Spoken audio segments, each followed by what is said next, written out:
düşüneceksin. Bu ahvalde babamın emanetini nasıl taşıyacağım?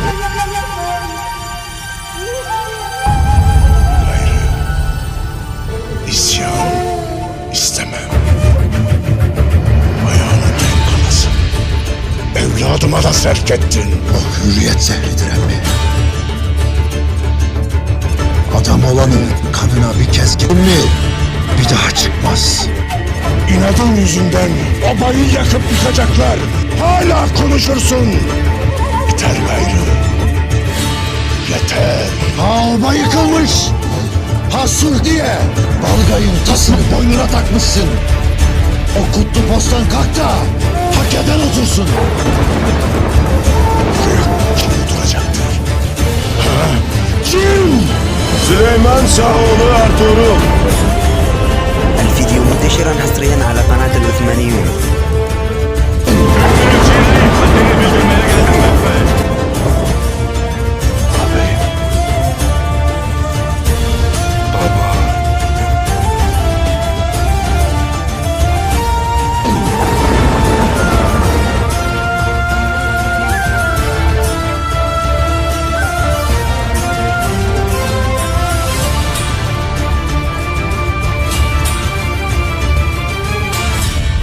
Adil olmazsan altında kalırsın.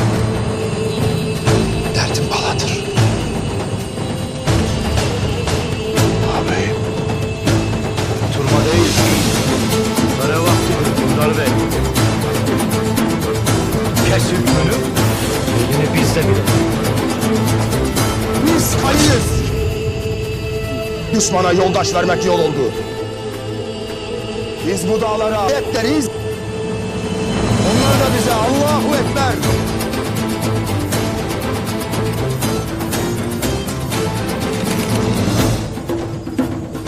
Böyle toy, böyle istişare olma. Kendinize gelin. Bu mecliste bey yok mudur ki siz bey gibi davranırsınız? Vahdet var der. Kimse benim odama gelip de benim otağımda bana ahkam kesemez.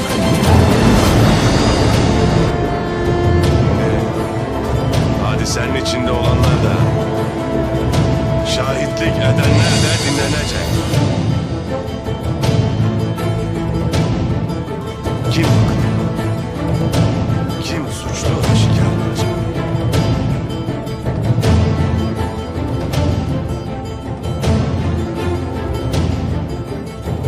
Niçin Sırma Hatun'u hançerledin?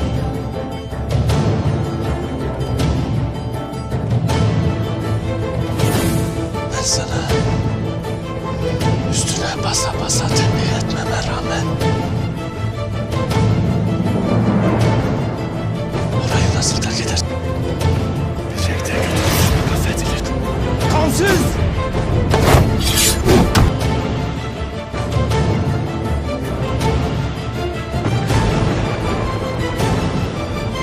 Yine mi başına buyruluk edeceksin? Yine mi bildiğini okuyacaksın? Yahu sen onun için nasıl pazarlık edersin? Ağabeyim, ben orayı terk etme dediysem, cihan yansa da, üstüne yıkılsa da terk etmeyeceksin.